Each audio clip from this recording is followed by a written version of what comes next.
Dr. Gadhu stepped forward quickly, his face stretching with a practiced smile. You collapsed, Nyawira. We brought you here just on time. You are very lucky to be alive. Kiboko blinked rapidly, recovering just enough to play along. He forced a teary look into his eyes.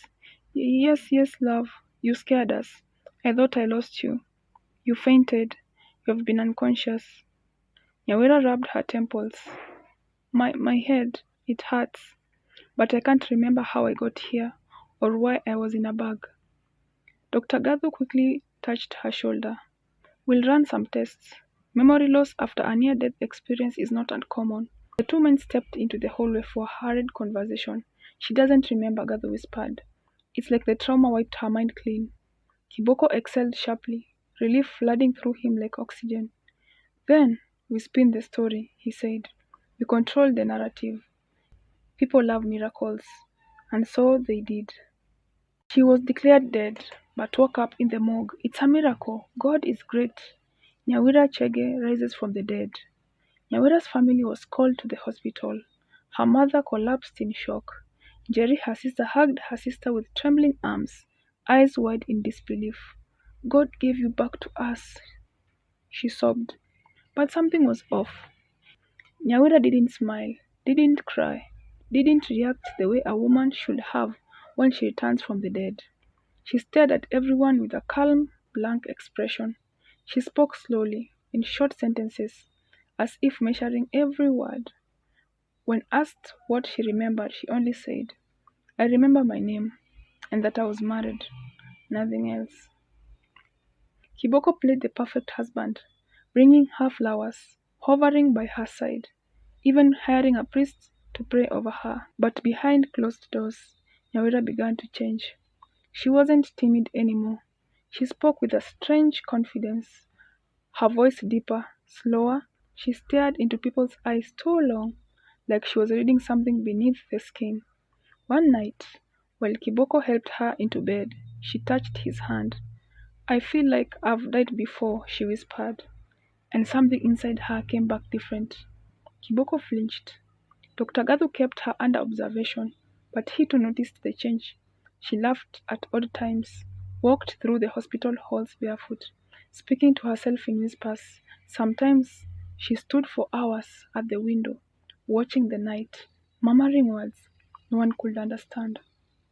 The staff began to whisper, She's not the same. Maybe she didn't just wake up. Maybe something else woke up inside her. And Kiboko, the man who once owned every room he walked into, now kept his lights on at night, because every time Nyawira smiled at him, it didn't feel human. Kiboko's lights were no longer peaceful. The man who once slept like a king in his mansion now dreaded the moment his head touched the pillow. The first nightmare came quietly, like a whisper behind his eyelids. He was standing in a field. Fog swirled around his feet, and from a distance he heard bare feet running on gravel. Then, a woman. She was covered in shadows, her face hidden beneath long black hair, her dress torn and dragging in the dust. She ran at him without making a sound.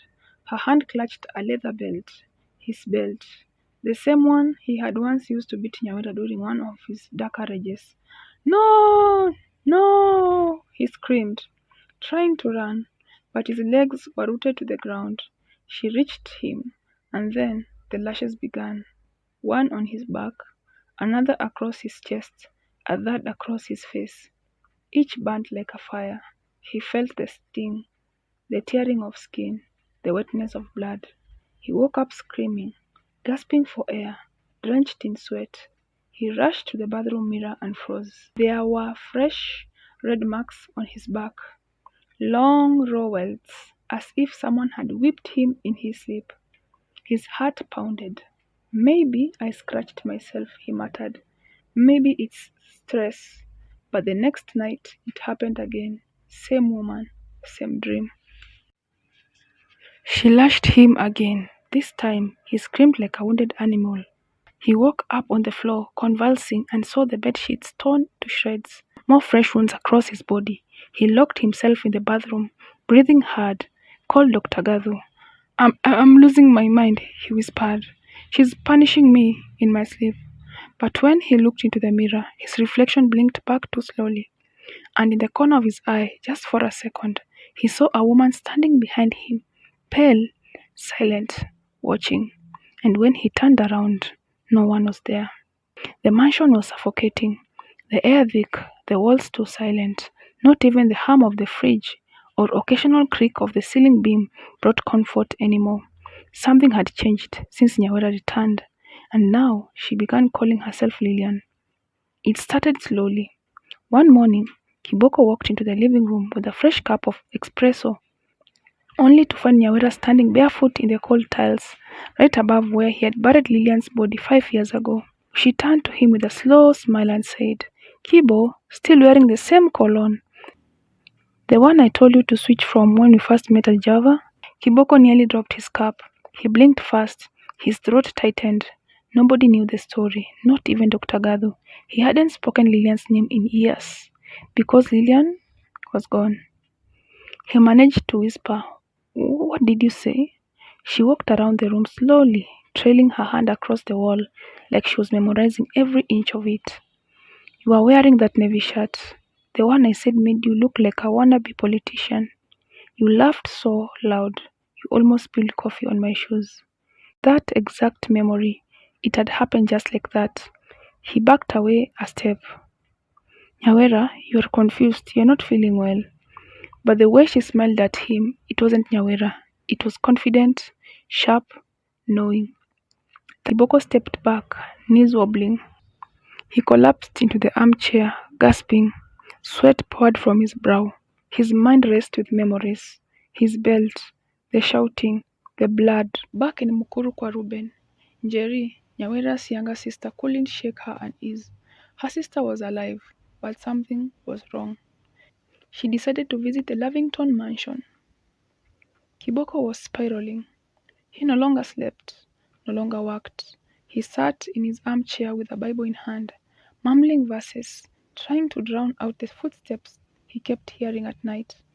One evening, he caught Nyawera, or maybe Lillian, standing barefoot against the cracked tile.